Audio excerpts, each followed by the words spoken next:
शिव महापुराण की कथा कहती है, भगवान शंकर का अनुमोदन कहता है कि आपकी जो भक्ति है, भगवान धन से, संपदा से या सत्ता से या वैभव से या दौलत से भगवान कभी नहीं रीझता। अगर भगवान को चाहिए तो तुम्हारा केवल निर्मल मन चाहिए। भगवान को और कुछ भी नहीं चाहिए, तुम्हारा केवल मन। उसके सिवाय भगवान तुम्हारे वैभव से, तुम्हारे पास में कितनी गाड़ी है, कितना बंगला है, कितना धन है, कितना वैभव है, कितनी सत्ता है, कितनी दौलत है, भगवान को उससे कोई मतलब नहीं। भगवान को अगर मतलब है तो केवल तुम्हारे मन से मतलब है। शबरी अम्बा के दरवाजे पर भगवान गए, क्या दिया शबरी अम्बा ने? भगवान को क्या प्रदान करा शबरी अम्बा ने? केवल एक झूठे बेर। और झूठे बेर के सिवा भगवान कुछ ले भी नहीं रहा है। अब तुम शंकर जी को क्या देते हो? अगर शबरी अम्बा ने भगवान राम को झूठा बेर दिया है तो आपने कौन सा अच्छी चीज दी थी भगवान को? जल दिया, वो मछली का झूठा था। दूध दिया, वो बछड़े का झूठा था। फूल दिया, वो भौरे का झूठा था। मिठाई बना कर दी, वो चींटी की झूठी थी। तुमने दिया क्या? और ये मनुष्य का शरीर दिया भगवान के चरणों में, ये भी तो झूठा है। फोन पे तो तुरंत कह देता है, माँ तो तारे बिना एक बिना नहीं रहूं, एक मिनट नहीं रहूं, तेरी तो मुझे बहुत याद आए। और भगवान के पास जाए कि तुम्हारे बिना मेरा कोई नहीं है। भगवान के रेंदे रे झूठेला। भगवान भी कहते काहे को झूठ बोले? अभी फोन पे बोल रहा था, मेरे को थारी याद आ रही, तेरे बिना एक मिनट नहीं रह सकता, तू तुम्हारे हृदय में बसी ने, तू तुम्हारा चित्त वृत्ति में बसी। और मंदिर पहुंचा ने अगरबत्ती लगाते लगाते बोला, तन मन धन सब कुछ तेरा। भगवान के आ गया भेरू झूठेला। भगवान सोचा काय आया।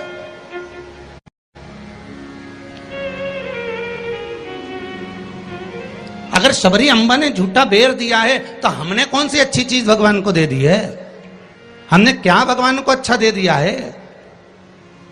हम भी तो झूठा ही दे रहे हैं। पुष्प दिया, वो भी झूठा था। जल दिया, वो मछली का झूठा था। दूध दिया, वो गाय के बछड़े का झूठा था। मिठाई दी, वो चींटी की झूठी थी। हम जो परमात्मा को दिए वो सब कुछ झूठा था। यहां तक हम भगवान का जो स्मरण भी कर रहे हैं, कई लोग भगवान के मंदिर में बैठकर घंटों तक माला पकड़कर भी अगर भगवान के मंदिर में बैठकर भजन कीर्तन स्मरण कर रहे हैं तो वो ये सोचे कि नहीं ये सत्य है, तो उसने उसमें भी छल कर दिया। थोड़ी देर तक तो मन लगता है, उसके बाद ये चित्त, ये वृत्ति, ये मन कहीं ना कहीं डोल जाता है। इस मन को लोग कजन कहां लेकर चले जाते हैं। बड़ा बड़ा कठिन है महाराज,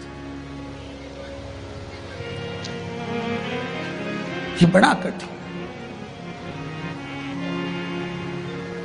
ये मन बड़ा चंचल है, कैसे तेरा भजन करूं, जितना इसे समझाऊं उतना ही मचलता है। भोलेनाथ हे शंभो, हे त्रिकालदर्शी, हे कैलाशी, हे अविनाशी, हे शिव, हे करुणा सागर। ये चित्त, ये मन, ये वृत्ति बड़ी चंचल है।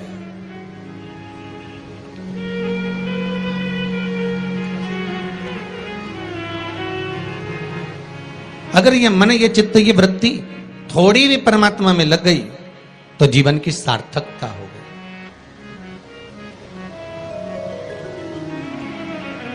ब्रह्मा और भगवान विष्णु दोनों मिलकर मंथन कर रहे हैं।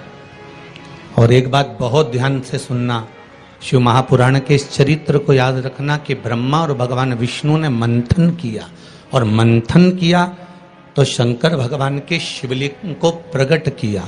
आपसे भी निवेदन है, जब दोनों पति पत्नी, भाई भाई, घर के बुजुर्ग, माता पिता, घर के बच्चे जब एक साथ कहीं बैठे हुए हों तो शिव महापुराण की कथा कहती है आप भी शिव महापुराण का थोड़ा सा मंथन करो। उस मंथन से जो प्रकट होगा वो तुम्हारे घर का आनंद करा देगा। शिव पुराण का मंथन।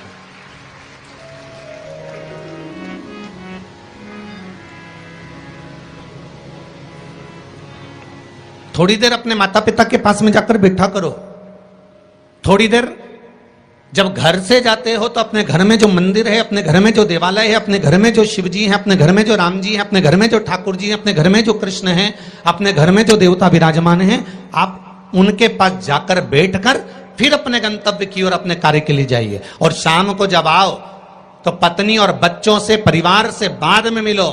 सबसे पहले अगर दुकान की चाबी भी लेकर आए हो, थोड़ा सा धन भी लेकर आए हो, थोड़ा सा सामान भी लेकर आए हो, थोड़ा सा व्यापार का कुछ चीज भी आप लेकर आए हो, तो सबसे पहले जाकर भगवान के मंदिर में जो आपके घर में है उसके पास में बैठकर उसको बताया करो, आज मैंने व्यापार करा उसमें यह लाभ हुआ, आज मैंने व्यापार करा उसमें यह हानि हुई, और आपकी कृपा से आज मैंने दुकान, व्यापार, व्यवसाय आज का पूरा करा। हे देवाधिदेव महादेव, हे मेरे ठाकुर, हे मेरे कृष्ण, हे मेरे राम, आज भगवान की कृपा, आपकी कृपा बहुत बनी रही और मेरा सब कार्य सफल हुआ। बाबा को प्रणाम करो, नमन करो और फिर अपने माता पिता, परिवार, कुटुंब, कबीला जिससे मिलना है मिलो, फिर मिलो।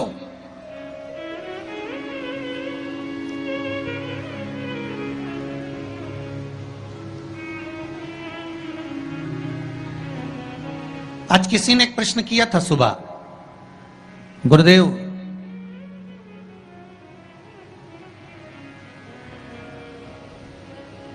अगर भगवान के मंदिर जाना है हमको और शरीर में अगर कष्ट है, शरीर में अगर रोग है, शरीर में अगर बीमारी है, शरीर में अगर दुख है, शरीर में अगर कष्ट है, तो क्या नहाना जरूरी है?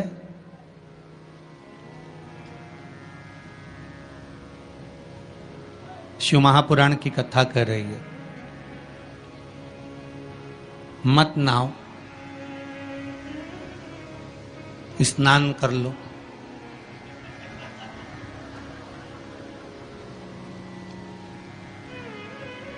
मत नहाओ, स्नान कर लो। नहाने में और स्नान में जमीन और आसमान का अंतर है। बाथरूम में गए, साबुन लगाया, शैम्पू लगाया और ये सब लगाने के बाद में तुमने जो तुम्हारे ऊपर पानी उंडेला, इसको नहाना कहते हैं। ठीक है? जो तुमने साबुन लगाया, शैम्पू लगाया, पानी डाला, उसको नहाना कहते हैं। और मंदिर में गए अर्थात आप बाथरूम में ना जाकर भी सवेरे से उठे और उसकी भक्ति में लीन होकर दिल से उसको याद कर कर और मान लो मुंह धोकर भी भगवान के दरवाजे तक पहुंच गए तो उसको स्नान कहा जाता है।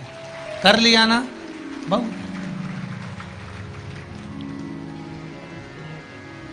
नहीं है ना शरीर में बल? एक पत्र में लिखा है किसी ने,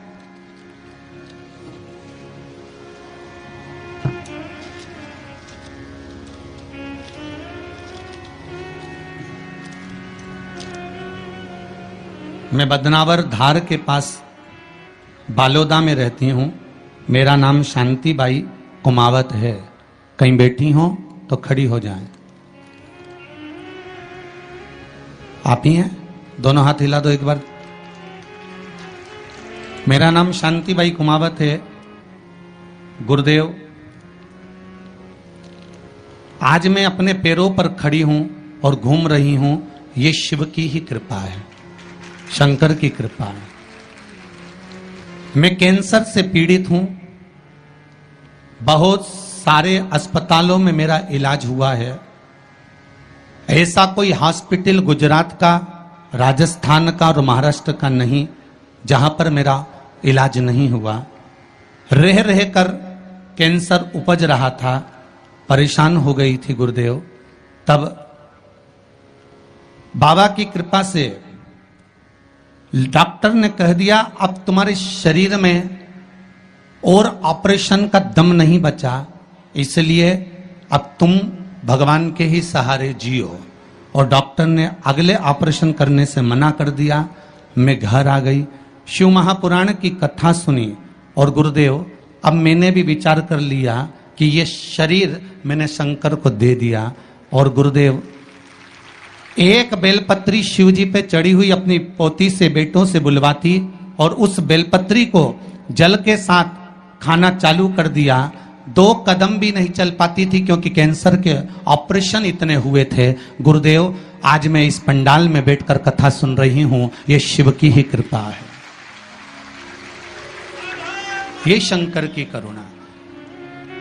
एक बात बहुत सुंदर आपने लिखा है शांतिबाई जी, माता जी, कि गुरुदेव जांच भी कराई, अब डॉक्टर बोल रहा है तुम तो ठीक होती चली जा रही हो, ऑपरेशन की भी जरूरत नहीं है। अब बाबा की यह कृपा हुई है, ये करुणा है। बैठो मां, बैठो। हर हर महादेव। ये शिव की कृपा है, ये शंकर की करुणा, ये शंकर की उदारता है, ये शंकर की दया है, ये शिव करुणा है। अकाल मृत्यु वो मरे जो काम करे चंडाल का काल, उसका क्या बिगाड़े जो भक्त हो महाकाल का। शंकर की आराधना करने वाला, शिव का स्मरण करने वाला, शिव भक्ति में डूबने वाला, शंकर का अनुमोदन करने वाला कभी भी भटकता नहीं है। शिव उसको मार्ग तक पहुंचा ही देता है, पहुंचाएगा।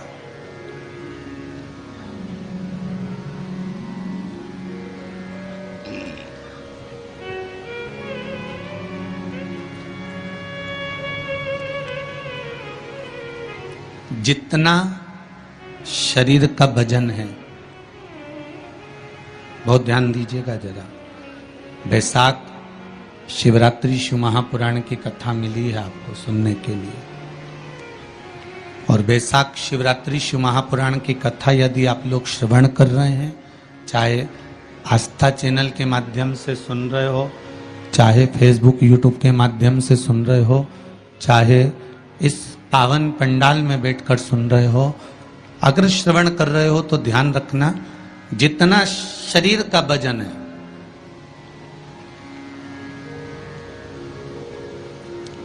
$70 kilo, 25 kilo, 20 kilo, 15 kilo, 50 kilo, उतना ही किलो के हिसाब से